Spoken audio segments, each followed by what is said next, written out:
జై శ్రీరామ్ అండి అందరికీ. ఈరోజు మన వీడియో ఏంటంటే నిన్నటి సాయంత్రం అనమాట. నిన్నటి సాయంత్రం అంటే ప్రతిరోజు సాయంత్రం అంటే నా పనులు ఎలా ఉంటాయి, ఏమేం పనులు చేస్తా అవి చూపిస్తానమాట. అంటారు కదా డైలీ రొటీన్ అన్నట్టుగా ఇది సాయంత్రం రొటీన్ అనమాట. నేనైతే పీఠానికి వెళ్ళి వచ్చిన తర్వాత మిషన్ కుట్టి 5 గంటల దాకా మిషన్ కుట్టుకొని 5 గంటల నుంచి చాయ్ పెట్టుకొని చాయ్ తాగుతూ కూర్చున్నాను అనమాట. నేను ఎప్పుడు చాయ్ తాగినా మీరు గమనించినరో లేదో ఇదే ప్లేస్లో కూర్చుంటా. ఎందుకంటే నా పక్కనే మేడి చెట్టు ఉంటుంది. అక్కడే కూర్చొని చాయ్ తాగడం నాకు చాలా ఇష్టం అనమాట. మరి ఎందుకని ఏమో నాకు తెలియదు.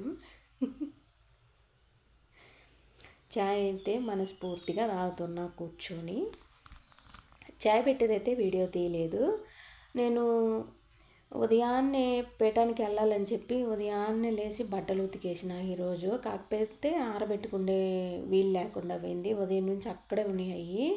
ఎందుకంటే ఇక్కడ పని చేస్తుంటారు కదా, సిమెంట్ పని చేస్తూ ఉంటారు, సిమెంట్ కొట్టను అలా ఉంటారు కాబట్టి బట్టలు నిండా పడి పాడైపోతాయి అని నేను ఆరేయలేదన్నమాట. ఇప్పుడు ఆరబెట్టాలి.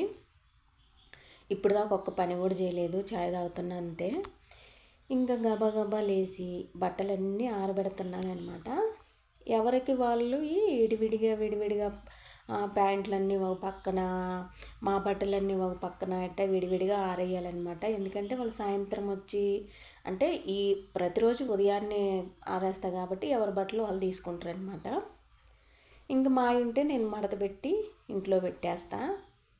నాకైతే 2 రోజుల బట్టలు కుప్పేసి ఉన్నాను అనమాట, మడత కూడా పెట్టలేదు. చూడండి చీకటిగా ఉంది, కొంచెం మబ్బులేసినట్టుగా ఉంది. అసలు హైదరాబాద్లో వానలు మస్తు కురుతాయి అబ్బా. బట్టలు ఇక్కడ ఎందుకు ఆరేస్తున్నానంటే పైన ఆరేస్తే మేము పనికి పోయి వచ్చేసరికి తడుస్తుంటాయి, అట్టా బాగోదని చెప్పి లోపలే మేకు కొట్టి గోడకి దండం కట్టినాం అనమాట. మూడు లైన్లు కట్టడం మాకు సరిపోద్ది. అక్కడ సన్నటి తీగలాగా కనపడుతుంది. అదేందుకు కట్టినమో తెలుసా? మేము కాకర చెట్టు కోసం పందిరిలాగా కట్టిన. పందిరి కానీ వేసే వీలు ఉంటే పందిరి వేసుకుంటే బాగుండేది, కానీ అంత లేదు కాబట్టి నేను ఇలా తాళ్ళు కట్టినాను అనమాట. కాకర చెట్టు అయితే భలే ఉంది, హెల్దీగా అదే పడి అదే మొలిసింది. నేను అస్సలు నాటలేదనమాట. అది కొంచెం అక్కడ డ్రైనేజ్ ప్రాబ్లం ఉండి కొంచెం మురికి నీళ్ళు ఉంటాయి, అంటే దానికి పక్కకి అటు పోకుండా తీగలన్నీ ఇటు మలిపాను అనమాట. మొత్తం మిద్దికి ఎక్కిస్తున్నా, అటు పందిరిలాగా అటు ఎక్కిస్తున్నాను అనమాట. అదిగో చూడండి. అది నేను రోజు ఇలా పైకి పెట్టను, పెద్ద గాలి వచ్చి కిందకి పడను, ఇలా జరుగుతుంది. మరి ఎన్ని రోజులు కర్లుకుంటుందో ఏమో తెలీదు. నాకు మొక్కలు పెంచడం అంటే చాలా ఇష్టము, కాకపోతే ఇంత అవకాశం లేదేడా. మా ఇంటికి అటు పక్కన కారు కనపడుతుంది కదా, బ్లూ కారు, ఆడైతే పెద్దది మందార చెట్టు ఉంటుంది, పువ్వులు పూస్తుంది. అబ్బాయి ఎరగా పూస్తుంది అసలుకి. చెట్టు ఆకులు కానరకుండా ఉంటాయి నిద్ర లేచి చూస్తే చెట్టు సాయ. నేను అబ్బా పోయి తెంపకొచ్చుకుంటే బాగుండు అనుకుంటే అప్పటికి ఒక్కొక్కసారి ఆగలేక తెంపకొచ్చుకుంటా. అబ్బా మీలో ఎంతమంది తెంపుతారు చెప్పు.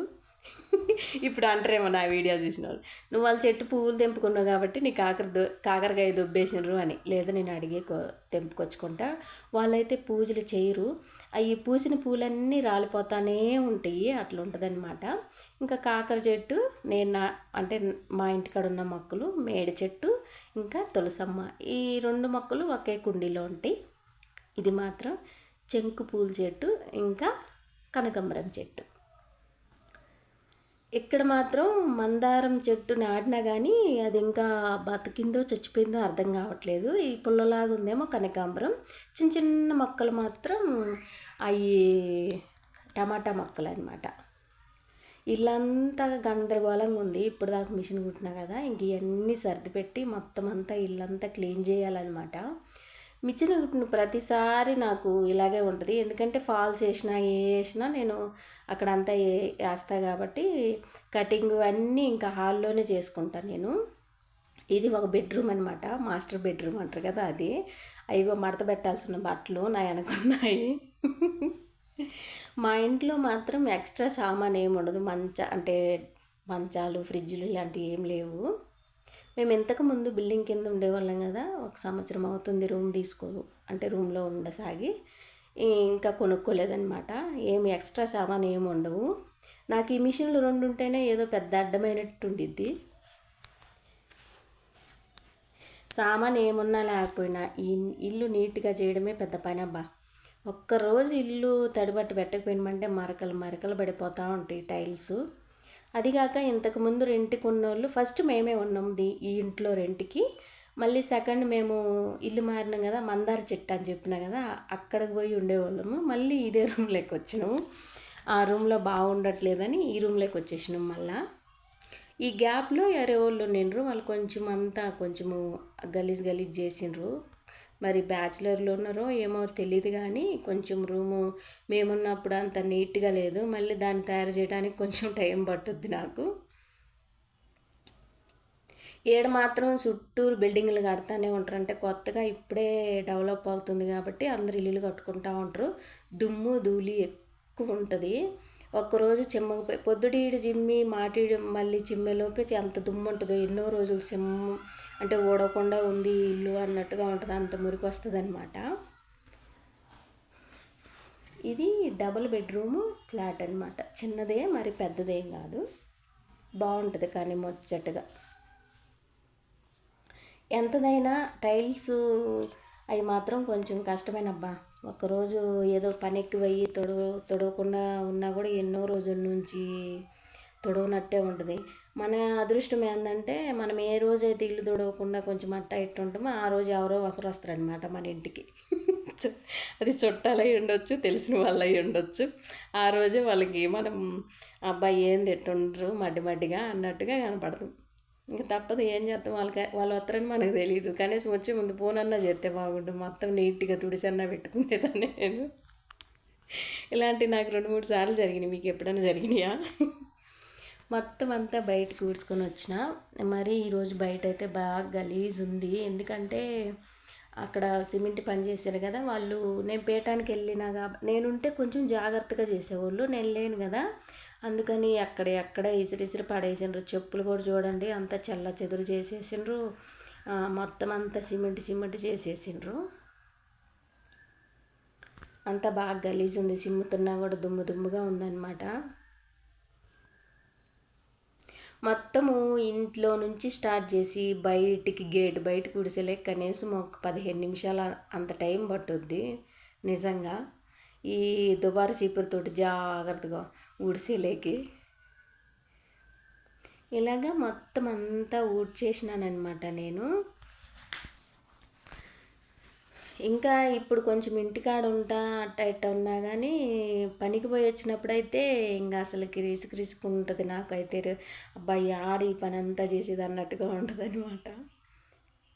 ఇంకా మొత్తం అంతా ఈ చెప్పులు అటు బాగా నీట్గా పెట్టుకున్నాయని ఇసిరిసిరి కొట్టేసి అటు చేసిండ్రు. కానీ ఏం అనలేము కదా, మేము చేసేది ఆ పనే కాబట్టి కొన్నిసార్లు అలా జరుగుతుంటుంది. ఇంక ఈ మొక్క ఉండాల్సిన ప్లేస్లో మొక్క ఉంచలేదు, జరిపేసారు. అది దాని ప్లేస్లో దాన్ని పెట్టేసిన. ఈ మంచము మామూలుగా అయితే రూమ్లో ఉండాల్సిన మంచమే, రూమ్లో ఏం అవసరం లేదులని మేము మాకు కింద పండుకోవడం అవసరం కాబట్టి మంచం కూడా బయట వేసినాం. ఇంక మొత్తం అంతా చిమ్మేసిన. ఇంకా కిచెన్లోకి వచ్చేలేకి నాకు ఫోన్ వచ్చింది. అబ్బాయి గిన్నెలన్నీ కడగాల్సి ఉండే, అన్నీ పోగు చేసుకుంటా ఉండేసరికి ఫోన్ వచ్చేసింది నాకు. ఈ గిన్నెలు కడిగేదాని వరకు మాత్రం వీడియో లేదు. ఈరోజు వంట పని ఏమీ లేదనమాట. ఎందుకంటే పొద్దున్న చేసిన పప్పు అన్నం ఉంది. అన్నం బాగుంటేనేమో అదే తినేస్తాం, బాగాలేకపోతే ఇంకో వండాలా అప్పుడు దాని పరిస్థితిని బట్టి. ఎందుకనే కానీ సాయంత్రానికి ఉదయం వండిన అన్నము సాయంత్రానికే సద్వాసన వస్తుంది. మరి ఎందుకో తెలీదు, నీళ్ళు ప్రాబ్లమో ఏమో నాకు కూడా ఏం అర్థం కావట్లేదు. అప్పటికి ఒకసారి కిటికీలు తీస్తే కదా గాలి వస్తాయి కదా అన్నట్టుగా మా పిల్లలు చెప్పిండ్రు. కానీ ఎలా చేసినా కూడా అన్నం అయితే ఎందుకు సద్వాసన అవుతుందో తెలియట్లేదు. చెమట పడుతుంది కానీ వాసన రాదు ఎప్పుడైనా అన్నము బాగా పాచిపోతే తప్పక.